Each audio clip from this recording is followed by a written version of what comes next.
All rise. 159 is now in session. The Honorable Walter shall preside. Good morning. Please be seated.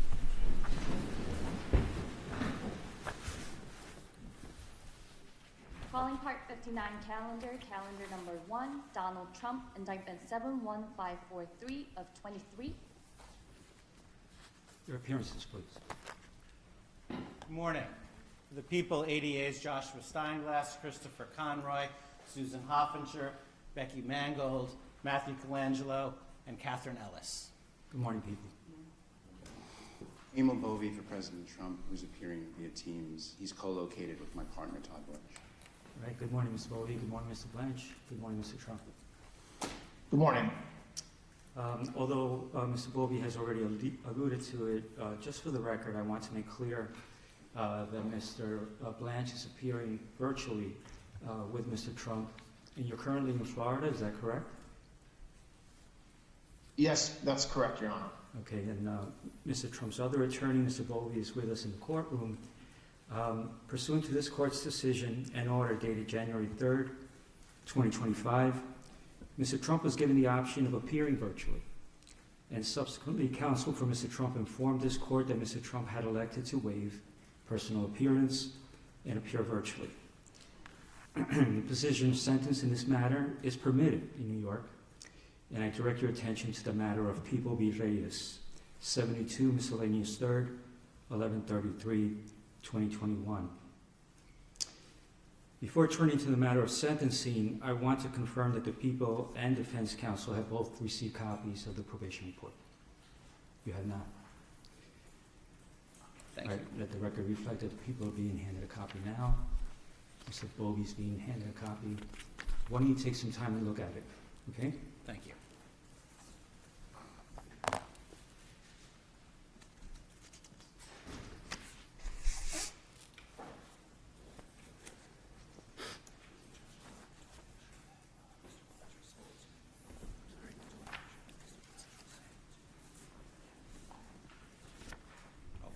While the parties look at the probation report, Mr. Blanche, I'd like to confirm that you received an e-copy of the report. Yes, Your Honor. We received a copy this morning, and I have it in front of me. Is there anything about that report that you would like to put on the record? Nothing other than the fact that it was that some of the facts and procedural history, especially involving other cases, are not up to date because of what's happened since the date of the report. But otherwise, given what we expect is happening today, nothing. Okay, thank you.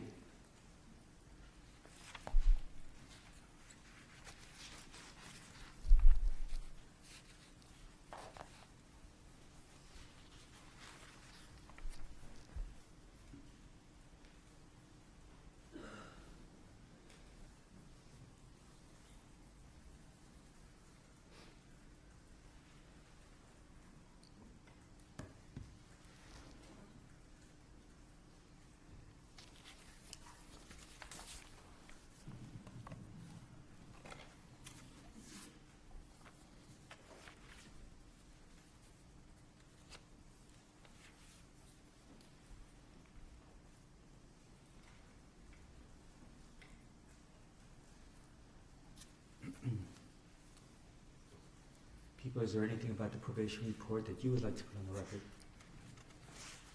No, Judge, I just need a couple You need more minutes, time? if you Sure. don't mind.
Thank you, Judge.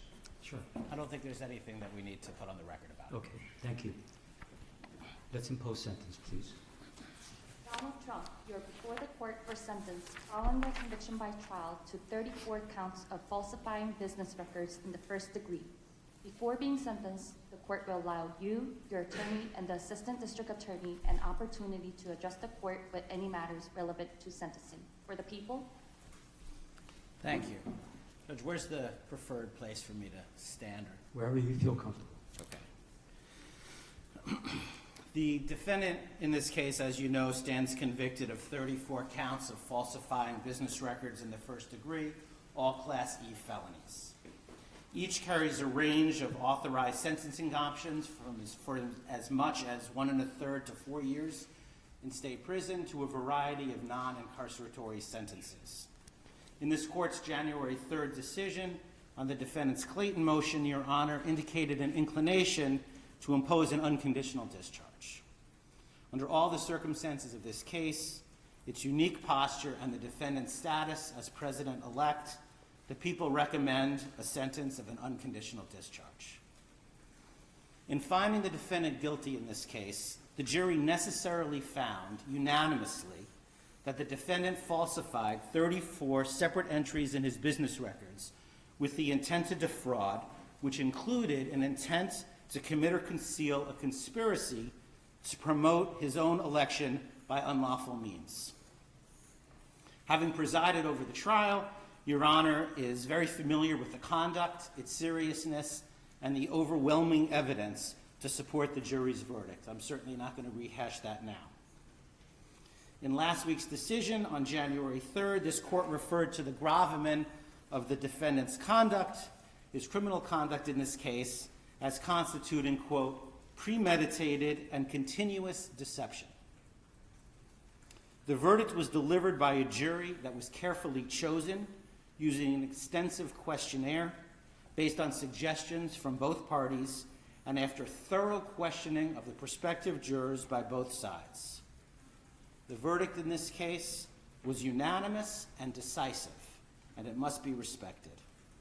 As this court has observed, quote, the sanctity of a jury verdict and the deference that must be accorded to it is a bedrock principle in our nation's jurisprudence. The defendant's conduct before, during, and after this trial also merits consideration. Instead of preserving, protecting, and defending our constitutionally established system of criminal justice, the defendant, the once and future President of the United States, has engaged in a coordinated campaign to undermine its legitimacy. Far from expressing any kind of remorse for his criminal conduct, the defendant has purposefully bred disdain for our judicial institutions and the rule of law. And he's done this to serve his own ends and to encourage others to reject the jury verdict that he finds so distasteful. He has characterized these proceedings as corrupt, rigged, a witch hunt, or a sham too many times to tabulate. The defendant's rhetoric has only ratcheted up since this court's rulings on his motions to dismiss. He has been unrelenting in his unsubstantiated attacks upon this court and its family, individual prosecutors and their families, the witnesses, the grand jury, the trial jury, and the justice system as a whole. The defendant has not only been held in contempt by other jurists in other matters, but this court alone found the defendant in contempt for 10 distinct violations of the order restricting extrajudicial speech. In his legal filings, the defendant has used dangerous rhetoric in leveling accusations of intentionally unlawful and unconstitutional conduct on the part of this court and the prosecution. As this court has noted, the defendant's conduct, quote, constitutes a direct attack on the rule of law itself. Moreover, the defendant has publicly threatened to retaliate against the prosecutors who have sought to hold him accountable in this and other matters, and the courts who have endeavored to fairly and faithfully adjudicate these matters. Such threats are designed to have a chilling effect, to intimidate those who have the responsibility to enforce our laws, in the hopes that they will ignore the defendant's transgressions because they fear that he is simply too powerful to be subjected to the same rule of law as the rest of us. In his 2024 end-of-year report, United States Supreme Court Chief Justice Roberts warned of the dangers of such conduct. Quote, "Public officials, too, regrettably, have engaged in recent attempts to intimidate judges. For example, suggesting political bias in the judge's adverse rulings without credible basis for such allegations," end quote. Chief Justice Roberts continued, quote, "Attempts to intimidate judges for their rulings are inappropriate and should be vigorously opposed. Public officials certainly have a right to criticize the work of the judiciary, but they should be mindful that intemperance in their statements when it comes to judges may prompt dangerous reactions by others." Chief Justice Roberts also spoke of the dangers of disinformation, which are, quote, "magnified by social media, which provides a ready channel to instantly spread rumor and false information." Put simply, this defendant has caused enduring damage to public perception of the criminal justice system and has placed officers of the court in harm's way. In the probation report, which we just received this morning, the author, having interviewed the defendant, noted that the defendant sees himself as above the law and won't accept responsibility for his actions. And that's certainly consistent with everything else that we've seen. Now, in a typical case, both the offense conduct and these other exacerbating factors would impact the appropriate sentence. But in this case, we must be respectful of the office of the presidency and mindful of the fact that the defendant will be inaugurated as president in 10 days. Any undischarged portion of a sentence has the potential to interfere with the defendant's performance of the duties of his office. As a practical matter, the most sensible sentence prior to his inauguration is an unconditional discharge. The court has expressed an inclination to do exactly that because, in the court's words, quote, "the most viable solution to ensure finality and allow defendant to pursue his appellate options is to proceed to sentence."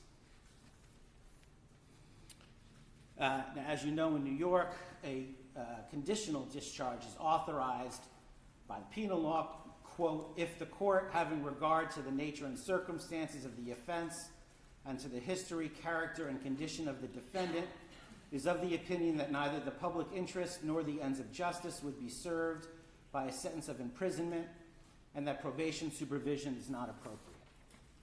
An unconditional discharge is authorized if a conditional discharge is authorized and, quote, "if the court is of the opinion that no proper purpose would be served by imposing any condition upon the defendant's release." Because these crimes are felonies, the court must set forth in the record the reasons for its action. The American public has the right to a presidency unencumbered by pending court proceedings or ongoing sentence-related obligations. But imposing this sentence ensures that finality. Sentencing the defendant permits this court to enter judgment, to cement the defendant's status as a convicted felon while he pursues whatever appeals he intends to pursue. And it gives full effect and respect to the jury's verdict while preserving the defendant's ability to govern. The people therefore recommend that this court impose a sentence of an unconditional discharge. Thank you. Thank you. Counsel. Thank you, Your Honor.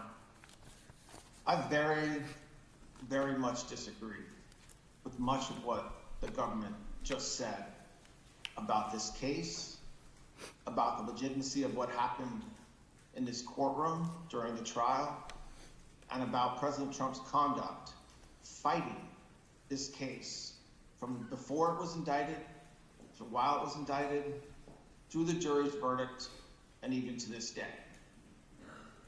What the government just said presupposes something that we disagree with very much, which was that this was an appropriate case to be brought. It was not. This case, without a doubt, knowing everything we know about the timing of the investigation, the fact that multiple prosecutors looked at the fact of this case, including prosecutors within the district attorney's office in New York County, and made a decision not to bring charges. As the court knows, shortly after President Trump announced his intention to run for re-election, this case was started for what amounted to a third time, which brings us ultimately to where we are today. A lot of what the government just said presupposes that this case is legally appropriate and that the charges that were brought by the people were consistent with the laws of New York. Again, we very much disagree with that, and as everybody has been noted, because it's true, we certainly intend on appealing that. And it's not, by the way, just counsel and President Trump that feels that way. There's many, many, many legal experts that share the same views that I just said, which is that legally this case should not have been brought, both based on the facts that were established at trial and also on the legal basis for which they were brought. But it's also not just the legal experts, not just counsel, and not just President Trump, but the majority of the American people also agree that this case should not have been brought. I mean, the interesting thing about the fact that there was a trial for the first time in our history, a criminal trial during an election season, is that the American voters got a chance to see and decide for themselves whether this is the kind of case that should have been brought. And they decided. And that's why in 10 days, President Trump is going to assume the office of the President of the United States. And certainly we're here for the court to sentence President Trump to an unconditional discharge. And for that, it's a very sad day. It's a sad day for President Trump and his family and friends. But it's also, in counsel's view, a sad day for this country, because this was a case, without a doubt, that was brought by a district attorney who promised that he would go after President Trump if elected, and felt like he had to go through with that promise. And so that's sad. And I hope, and I know that President Trump shares this view, that this will never happen again in this country. And so we certainly understand where we are today. We very much intend on pursuing an appeal of this verdict and what happened during this investigation. And we certainly believe that the only appropriate sentence, if one's to be imposed at all, which we very much believe it shouldn't be, and that the case should be dismissed, is a sentence of an unconditional discharge. Thank you. Thank you. Would your client like to be heard? Yes, thank you, Your Honor. This has been a very terrible experience. I think it's been a tremendous setback for New York and the New York court system. This is a case that Alvin Bragg did not want to bring. He thought it was, from what I read and from what I hear, inappropriately handled before he got there. A gentleman from a law firm came in and acted as a district attorney, and that gentleman, from what I heard, was a criminal or almost criminal in what he did. It was very inappropriate. It was somebody involved with my political opponent. Part of the records that we're talking about, they're saying, I just noticed where he said I was falsifying business records. Well, the falsification of business records, as they say it, was calling a legal expense in the books where everybody could see them, a legal expense. In other words, that legal fees or legal expense were put down as legal expense by accountants. They weren't put down by me, they were put down by accountants. I didn't call them construction, concrete work, I didn't call them electrical work, I didn't call them anything. They called a legal fee or a legal expense, and for this, I got indicted. It's incredible, actually. Now, if you look, my attorney alluded to it, the top legal scholars and legal pundits in this country, the ones that are quoted all the time on television, that are making their views felt and highly respected people, have said, everyone, virtually everyone that I know of, I haven't seen any to the contrary, not one, and none. These people are not exactly friends of mine, to put it mildly, but they all said this is a case that should have never been brought. It's an injustice of justice. Very respected Jonathan Turley, Andy McCarthy, Judge David Rifkin, a wonderful man who just passed away, by the way, Greg Jarrett, Ellie Honig from CNN, of all places. CNN said that. Paul Ingratian, Alan Dershowitz, they all said this is not a case that should be brought. It's not, think about it, legal expenses are down as legal expenses, and I get indicted for business records. Everybody should be so accurate. It's been a political witch hunt. It was done to damage my reputation so that I'd lose the election, and obviously that didn't work. And the people of our country got to see this firsthand because they watched the case in your courtroom. They got to see this firsthand, and then they voted, and I won and got the largest number of votes by far of any Republican candidate in history, and won, as you know, all 7 swing states, won conclusively all 7 swing states, and won the popular vote by millions and millions of votes. And they've been watching your trial, so they understood it. I wasn't allowed to use the lawyer-client privilege or the reliance on counsel. I had a lawyer that made this deal, and he admitted that. And he was also a totally discredited person. We weren't allowed to use the information from the Southern District that totally discredited him. It wasn't allowed to be put in. And that was terrible, unbelievable. And this is a man who's got no standing. He's been disbarred on other matters, unrelated. And he was allowed to talk as though he were George Washington. But he's not George Washington. He shouldn't have been allowed. The Southern District did a book of approximately 28 pages where I've never seen anything like it. They excoriated him. You wouldn't let it be put into evidence. So he was able to testify as a witness, and I think it's a disgrace to the system. I was under a gag order. I'm the first president in history that was under a gag order where I couldn't talk about aspects of the case that are very important. I guess I'm still under, so probably I won't do it now. I assume I'm still under a gag order. But the fact is that I'm totally innocent. I did nothing wrong. They talked about business records, and the business records were extremely accurately counted. I had nothing to do with them. That was done by an accountant or bookkeeper who I think gave very credible testimony and was corroborated by everybody that was asked. And with all that's happening in our country today, with a city that's burning to the ground, one of our largest, most important cities burning to the ground, with wars that are uncontrollably going on, with all of the problems of inflation and attacks on countries and all of the horrible things that are going on, I got indicted over calling a legal expense a legal expense. It was called a legal expense.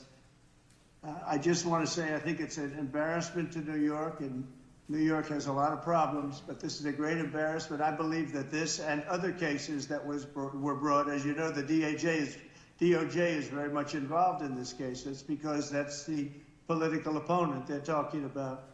The DOJ is very involved. You have a gentleman sitting right there from the DOJ who was from the DOJ's office. He was also involved with the New York State Attorney General's case. And he went from there to here. He went around and did what he had to do. He got them to move on me.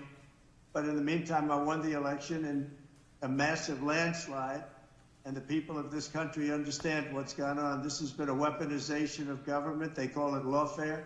Never happened to any extent like this, but never happened in our country before. And I'd just like to exclaim that I was treated very, very unfairly. And I thank you very much. Thank you, Mr. Trump. Mr. Trump, you appear before this court today to conclude this criminal proceeding by the imposition of sentence. Although I have taken the unusual step of informing you in advance of my inclinations, before imposing sentence, I believe it is important for you, as well as those observing these proceedings, to understand my reasoning for the sentence I am about to impose. The imposition of sentence is one of the most difficult and significant decisions that any criminal court judge is called upon to make. Our legislature sets the parameters for an authorized sentence, but it is a judge that must decide what constitutes a just conclusion to a verdict of guilty. A court is vested with broad discretion in determining what sources or evidence it may consider to arrive at an appropriate sentence. In doing so, the court must consider the facts of the case along with any aggravating or mitigating circumstances.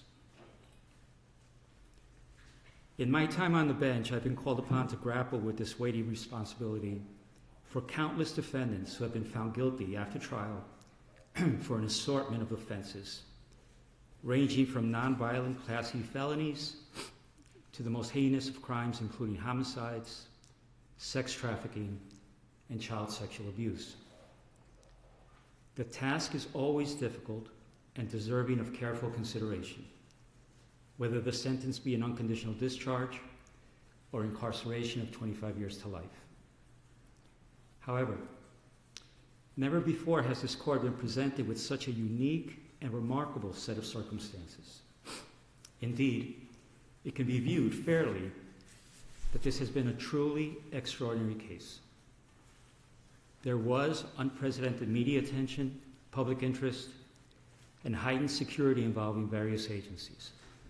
And yet, the trial was a bit of a paradox because once the courtroom doors were closed, the trial itself was no more special, unique, or extraordinary than the other 32 criminal trials that took place in this courthouse at the same exact time.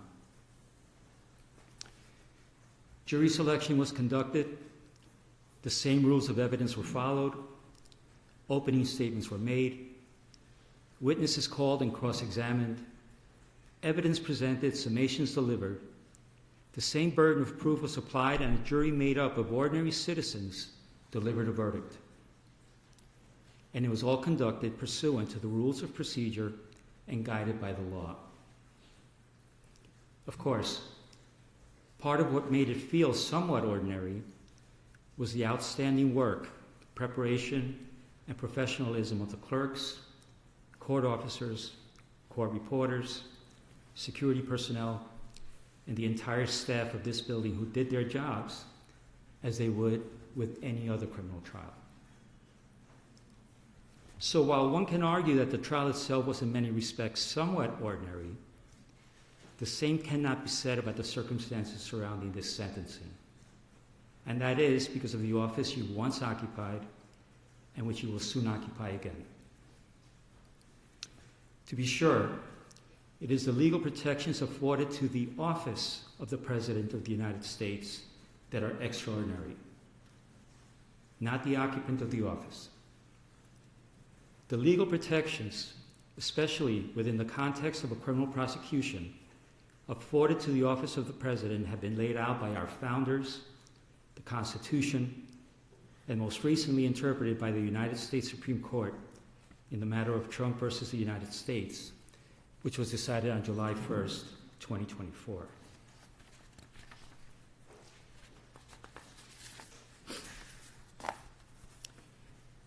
As with every other defendant in your position, it is my obligation to consider any and all aggravating and mitigating factors to inform my decision. Some of those aggravating factors have already been articulated in my Sandoval ruling at the start of this trial, and by my recent written decisions on December 16th and January 3rd. Thus, they need not be repeated at this time. However, the considerable, indeed, extraordinary legal protections afforded by the office of the Chief Executive is a factor that overrides all others. To be clear, the protections afforded the office of the President are not a mitigating factor.